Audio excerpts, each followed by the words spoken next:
안녕하세요, 엘렉트로캠입니다. 오늘도 테슬라 관련 이야기들을 해볼까 합니다.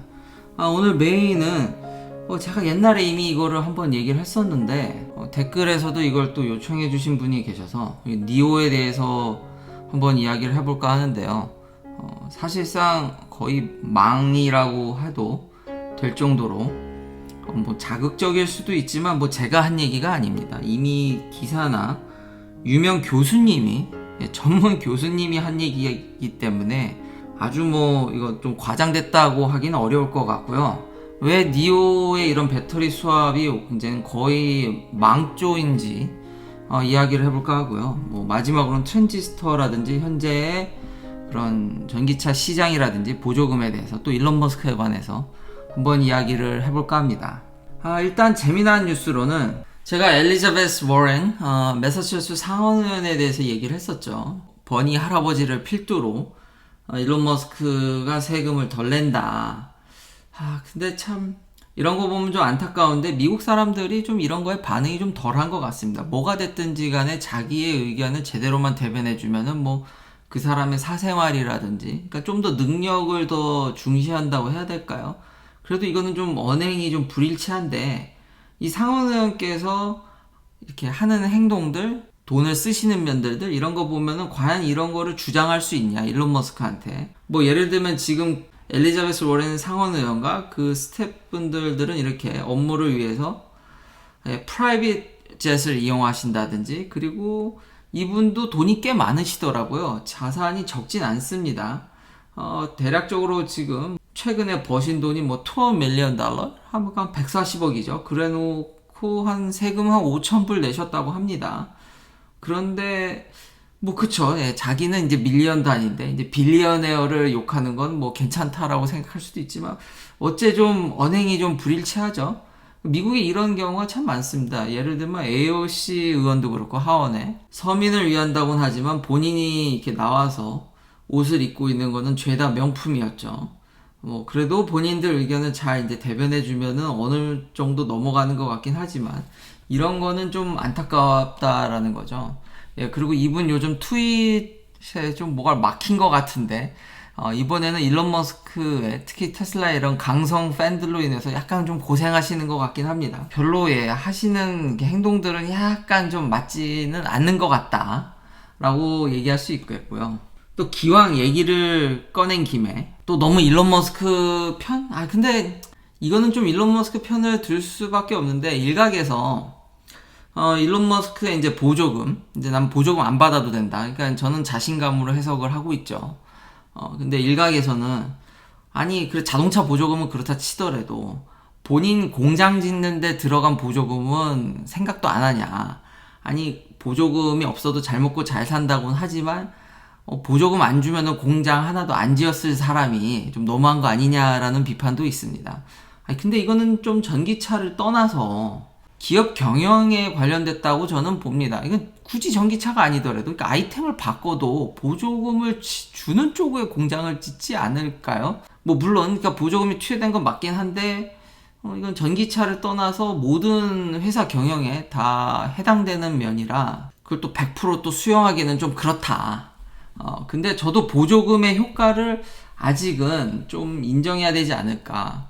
제가 종종 이렇게 인용을 하는 이런 전문 논문들을 보면, 네이처 에너지나 이런 데를 보면은 인프라스트럭처라든지 이런 데 투여되는 보조금이 전혀 역할을 못하냐, 그러니까 보조금에 의지해서 자동차 회사들을 병들게 하냐, 꼭 그런 것만은 또 아니다. 보시면 가솔린 자동차가 너무 쌉니다. 근데 이거는 제가 옛날에 한번 얘기를 했던 것 같습니다. 그건 이제 일치되는 논문이긴 한데, 예를 들면 제가 잘나서 테슬라나 아니면 벤츠 E클래스죠.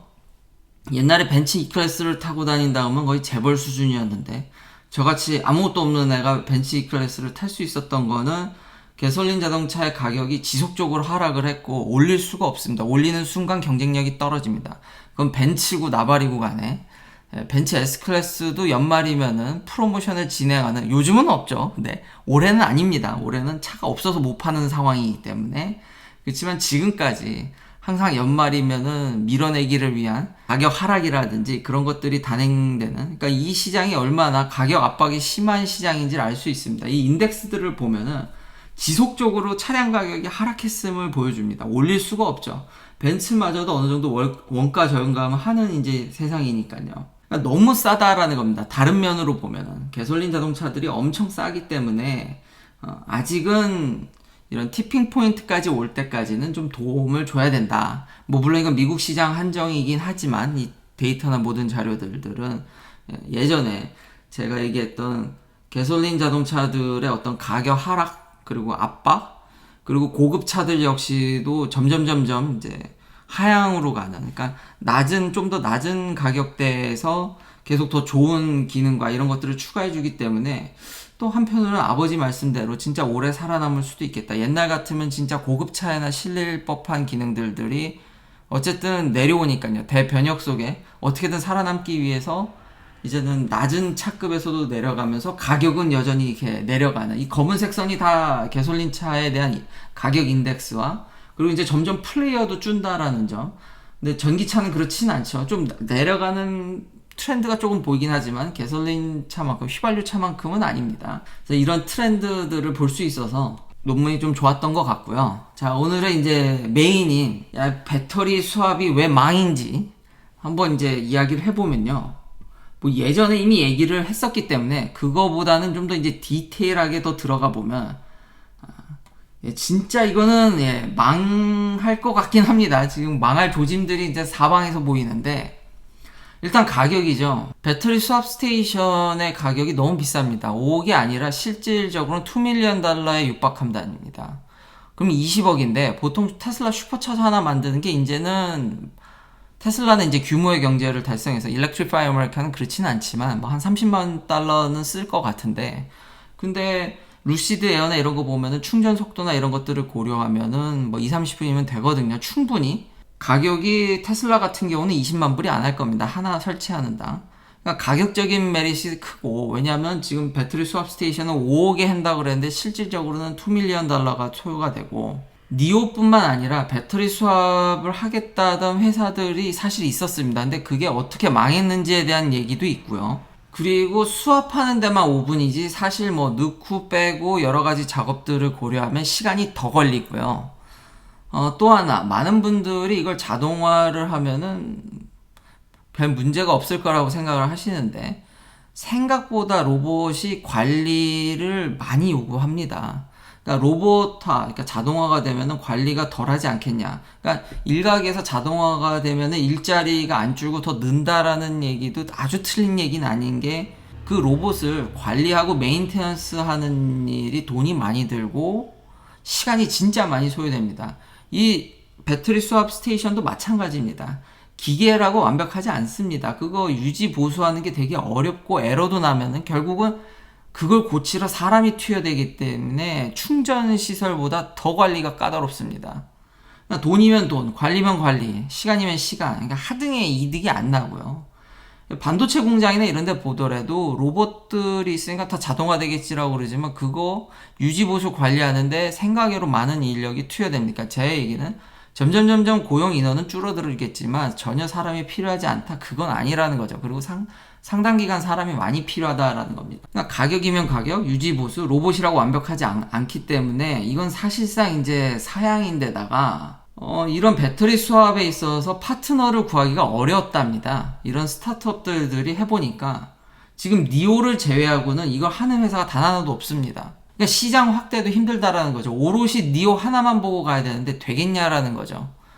그래서 제 얘기가 아니라 카네기 멜런의 제레미 교수님께서 이건 구시대적 유물이랍니다. 이제는 없어질 거라고 아주 강력하게 얘기하셔서, 그나마 제가 망하고 이렇게 물음표한 거는 지금 많이 순화한 겁니다. 충전 속도도 빨리 지금 개선되고 있고, 아까 다시 돌아와서 메인테넌스만 보더라도 테슬라 슈퍼차저 가면 요즘 하도 사용자들이 많아서 이 슈퍼차저를 거는 그 플라스틱 거는 행어가 하도 마찰이 심해서 이제는 잘 걸리지 않는 슈퍼차저들이 많이 보입니다. 물론 이제 테슬라가 계속 유지보수하면서 갈아치우겠지만, 그런 것 하나하나, 부품 하나하나도 여러 번 하다 보면 닳아서 없어져서 그걸 갈아야 되는데, 이거 배터리 수압은 말이 안 된다고 생각을 합니다. 이제는 진짜 좀 힘들 것 같다. 그리고 니오도 계속 이거를 밀어붙인다고 하면은 가능성이 없을 거라고 봅니다. 그러니까 예전에 배터리가 정말 비싸고 이제 전고체로 가면은 이제 배터리만 쏙 교체해서 어떤 이득을 보겠다라는 건데,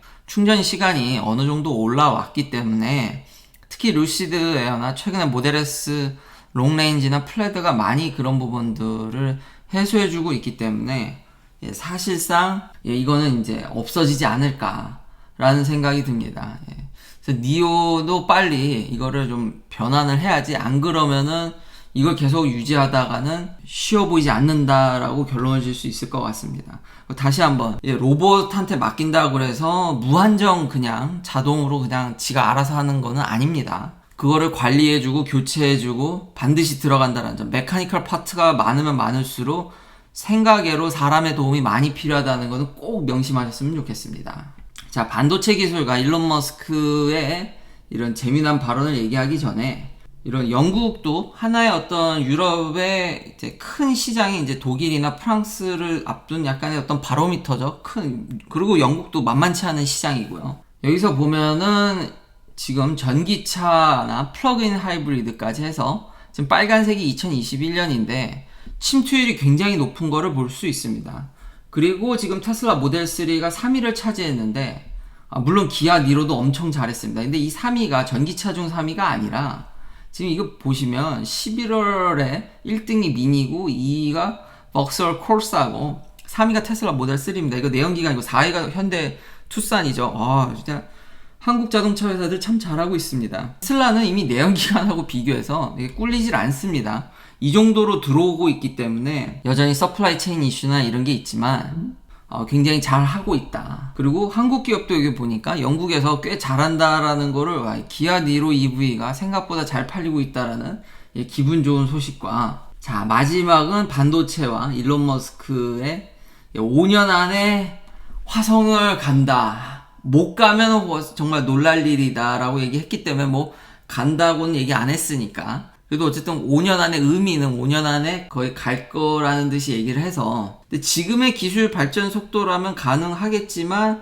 지금 랩터 엔진이라든지 대량 생산이 좀 문제가 있기 때문에 역시 가봐야 아는 문제겠죠. 그렇지만 5년 뒤에는 화성에서 뭔가 중계가 되지 않을까, 그런 기대도 해보면서, 마지막은 반도체 얘기입니다. 참 삼성이 조금 이게 양산에 어려움을 겪는 게 아닌가. 그러니까 좀 선당 공정에 있어서 자꾸 이런 뉴스가 나오는 걸 보면은, 첫 번째는 그냥 백업이라고 생각을 했는데, IBM의 이 반도체 리서치 센터가 여기 알바니 뉴욕의 주도에 있는데, 지금 삼성과 함께 이 버티컬 트랜지스터를 발표했습니다. 그러니까 VT-FET인데요. FET를 이제 버티컬로 만든 겁니다. 이러면 뭐가 장점이 있냐? 더 작게 만들 수 있죠. 원래 반도체는 소스 드레인 게이트 해가지고 플래너로 돼 있거든요. 이거를 스태킹하면은 당연히 면적이 줄겠죠. 이런 간단한 아이디어를 왜 지금까지 양산을 못했냐? 어렵죠. 이게 위아래로 쌓으면요, 임플란테이션 한데 또 해야 되거든요. 여기 게이트를 완벽히 이거를 자를 수 있냐라는 거죠. 이런 공정상의 이제 생산에 문제가 있었기 때문에 지금까지는 이게 어려움이 많아서 개발은 애시당초, 그러니까 이런 아이디어나 이런 것들은 애찐하게 옛날에 나왔는데 지금까지 양산이 안 된 건데, 이제 IBM이 이걸 발표를 했습니다. 제가 전에도 이야기를 했었죠. 그러니까 삼성도 자체적으로 연구소도 있고 이런 것들을 잘 하고 있지만 약간 삐그덕거리죠. 삼성은 수율이나 이런 게 자신 있다고 하는데, 지금 고객사가 물론 퀄컴을 물어왔지만 뭐 엔비디아가 이제 좀 떠난 둥 마는 둥 그런 얘기도 있고, 보면은 항상 이렇게 백업으로 다른 IBM한테 돈을 줘가면서 자기가 실패했을 시에 이제 백업 루트를 계속 하는데, 지금 IBM이 또 지난번에 게이로라운드 뿐만 아니라 2나노, 3나노 뿐만 아니라 이렇게 VT-FET까지 나오는 거 보면은 뭔가 힘든 게 아닌가. 그리고 이 기사도 정말 잘 알듯이, 삼성은 대량 생산에 성공했지만 양산에 성공한 기업이지만 IBM은 아니다. 기술 개발만 하는데, 물론 그렇다고 해서 IBM이 뭐 아이디어만 한다, 그건 학계에서 이미 끝났죠. 그러니까 어느 정도 마일스톤을 달성했기 때문에 이런 영상이나 광고를 하는 건데, 자꾸 삼성이 계속 이런 백업 플랜을 가동하는 거 보면은 수율에 좀 문제가 이제는 자꾸 이런 구조를 만지작 하는 거 보면은, 그리고 TSMC도 예상보다 지금 느려지고 있죠. 지금 3나노로 간다 그랬는데 3나노 못 갔죠. 정말로 이제는 정말로 좀 한계가 오는 게 아닌가라는 조심스러운 생각도 합니다. 그러니까 최소 좀 더딜 거라는 거죠. 조금씩 이제 작게 만드는 것들이 이제 3나노면은 거의 이제 옹스트롬도 플랜이 있긴 하죠. 정말로 원자 단위로 이제는 컨트롤해 가면서 하는데 거의 그 신의 경지에 다다른 거죠. 그러니까 이런 간단한 아이디어조차도 양산은 어쨌든 어려운 얘기다. 이런 것들을 이런 정말 정밀한 컨트롤을 웨이퍼 전체에 뿌려서 한다라는 거는 매우 어렵다고 생각이 되고, 참, 그리고 저는 이런 파운더리들 간에 특히 12인치를 하는 회사들 간의 기술 격차가 크다고는 느껴지진 않습니다. 그러니까 TSMC가 굉장히 선점을 잘했다. 그러니까 거기에는 고객사가 별로 없거든요. 그러니까 애플 말고는 딱히 그 비싼 웨이퍼를 사줄 만한 기업이 없기 때문에 다른 파운드리들이 진입을 안 하는데, TSMC가 굉장히 선점을 잘 했고, 이제 삼성이 거기 들어가려고 하는데 참 가격이 문제이지 않을까. 그러니까 그렇게 비싸도 애플이라는 큰 고객이 그냥 뒤도 안 보고 사주니까 그게 시장이 유지가 되는 거지. 아마 다른 기업들도 좀 뛰어든다라든지 이러면 좀 상황이 바뀌지 않을까라는 생각도 합니다. 하여튼 삼성도 분발해서 정말 무어의 법칙을 IBM이 얘기한 대로 계속해서 가져가 나갈 수 있었으면 좋겠습니다. 퀸 영상 시청해주셔서 감사합니다. 내일도 테슬라 관련 이야기들로 찾아뵙겠습니다.